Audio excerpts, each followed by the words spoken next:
G'day punters, welcome to another episode. Just some updates on the cruiser. A lot you probably won't be able to see. I'm going to do some before and after, and this is the before of, obviously.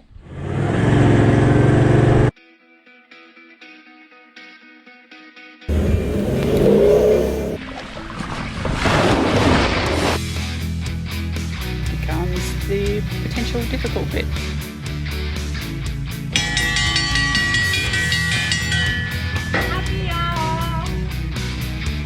For his electric track in 5 minutes. Air intake. You'll see that's going to swap over. I'll get under there and have a look shortly and show you the crushing that happens, or the reduction in diameter that happens between the left engine mount and the engine block shortly. New injector pipes. Also pipes from the common rail up to the injector pump. New injectors. New radiator. And from this angle you can see the intake pipe. It's there. It squeezes up between the engine and the left-hand engine mount. There's the left-hand engine mount there.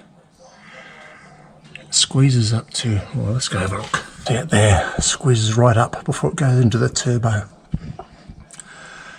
New left-hand engine mount's going to change. It's an engineered one. So we'll have a look at that afterwards as well, eh? New turbo. Well, there's the turbo in there. Just up in there. Let's see if I can get a hand up there. Up there. Well, I've got the truck back now. Since those latest repairs. The PWR, oh, it's a bit warm, PWR radiator in there. I'll give you a look underneath too, show you what's different about this from a standard 79. New radiators, hoses top and bottom, overflow tank, new hoses, the FATZ intake, give you a look from below too. New injector lines, new injectors, obviously you won't see those. A couple of engine mounts, but we'll get under there and have a look, eh? Okay, you can see the turbocharger a bit better from this angle. New turbocharger. I'll bring you back. New engineered engine mount.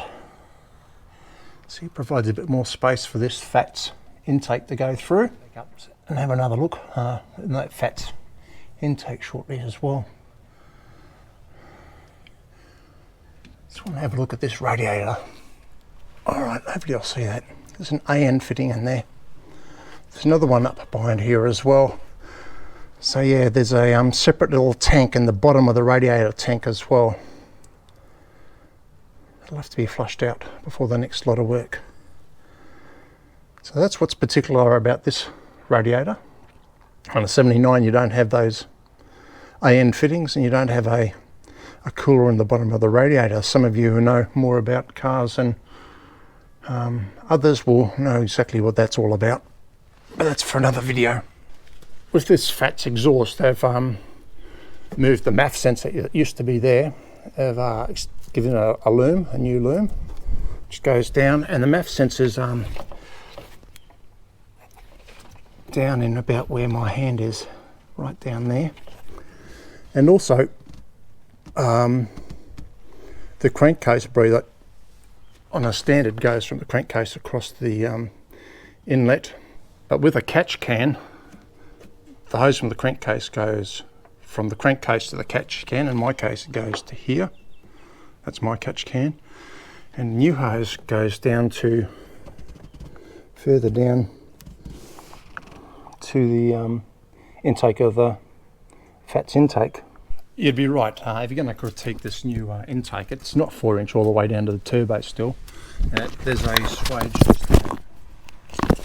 down there about 4 or 5 inches. It chases it down to 3 inches, and from what I understand, it goes from 3 inches down into the turbo. And that brings to an end this particular video.